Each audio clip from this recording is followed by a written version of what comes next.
Salut les footballons et bienvenue dans cette nouvelle vidéo qui parlera de football. Nouvelle vidéo de notre série sur l'Euro. Aujourd'hui, on analyse le groupe A. C'est parti!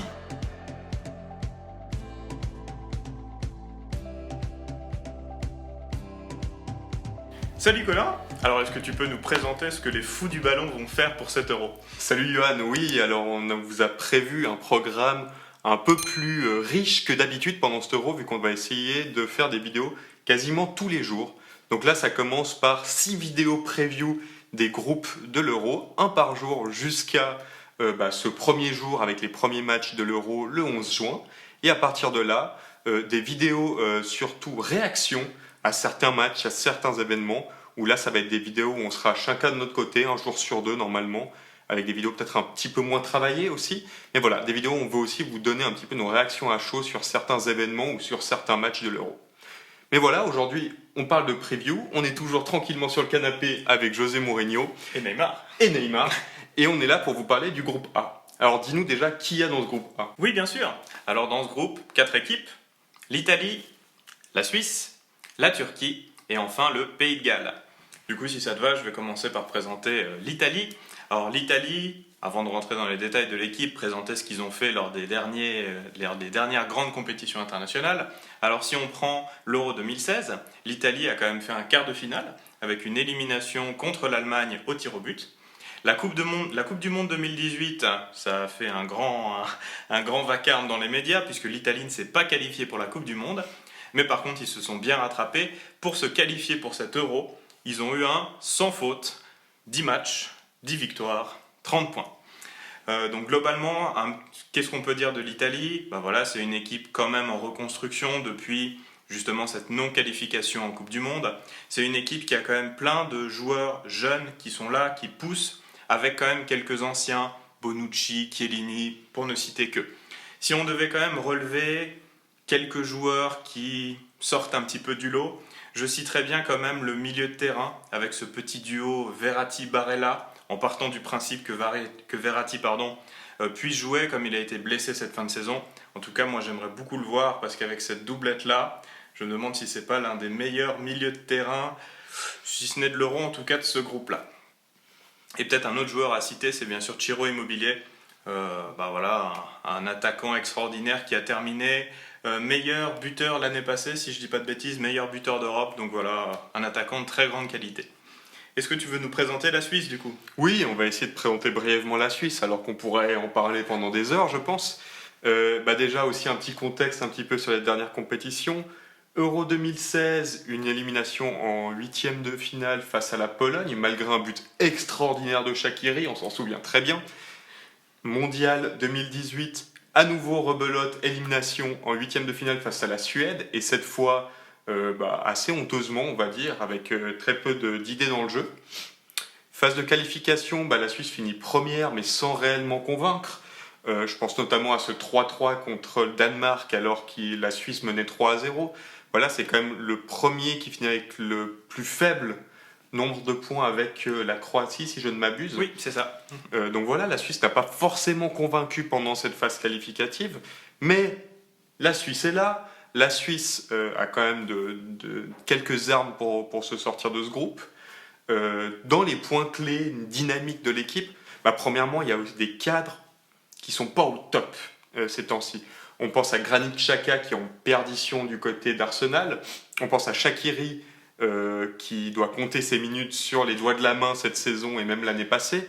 Donc voilà, des joueurs qui sont très importants pour la sélection helvétique mais qui ne jouent pas des masses. Par contre, il y a d'autres joueurs quand même qui peuvent rassurer et qui sont très intéressants. Je pense à Yann Sommer, qui est peut-être le deuxième meilleur gardien de Bundesliga. Je pense à Remo Freuler, qui, à part son carton rouge contre le Real Madrid, a fait une grosse saison du côté de l'Atalanta.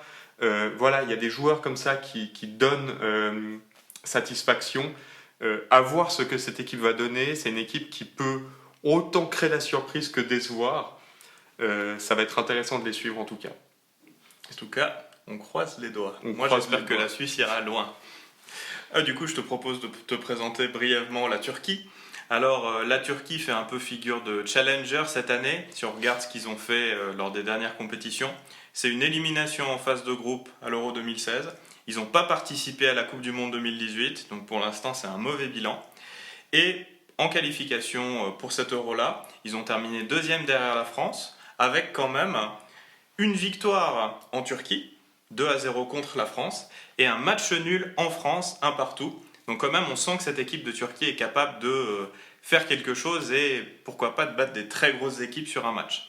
Si on peut citer des joueurs qui sont importants dans l'effectif, il y a bien sûr Çalhanoğlu, qui est toujours à l'AC Milan, si je ne dis pas de bêtises. Il y a le défenseur central de Leicester, Soyuncu, que j'arrive jamais à prononcer, mais que cette fois j'ai bien prononcé. Et peut-être quand même une petite mention honorable pour Burak Yılmaz, qui est un attaquant qui a plus de 30 ans, si je ne dis pas de bêtises. Et cette année, il a vraiment...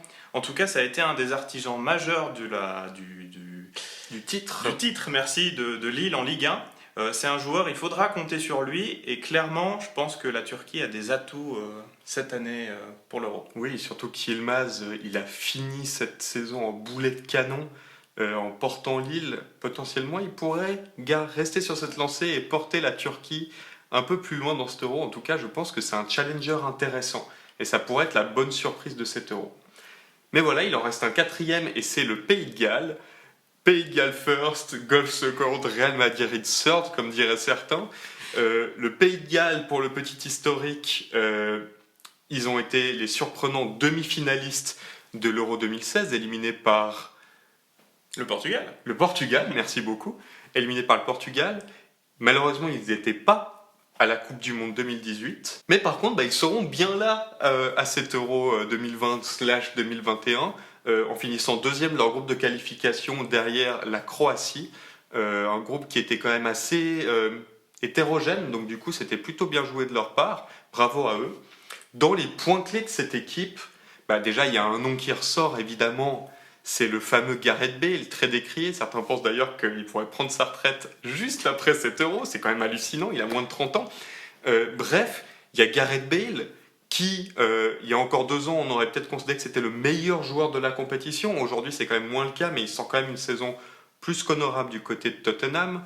Dans les autres joueurs qui pourraient faire la différence, il y a quand même Aaron Ramsey, un ancien de Arsenal, mais qui est dans une saison en demi-teinte du côté de la Juve, mais bon, comme à peu près toute la Juve, tous les joueurs de la Juve. Donc voilà, à voir si lui va réussir à rehausser son niveau de jeu pour cette compétition. Puis quand même, un point que je trouve intéressant, c'est que cette équipe, elle respire la Première Ligue. Quasiment tous les joueurs sélectionnés, c'est des joueurs de clubs petits ou moyens de Première Ligue, mais bon, ça a quand même déjà un sacré niveau.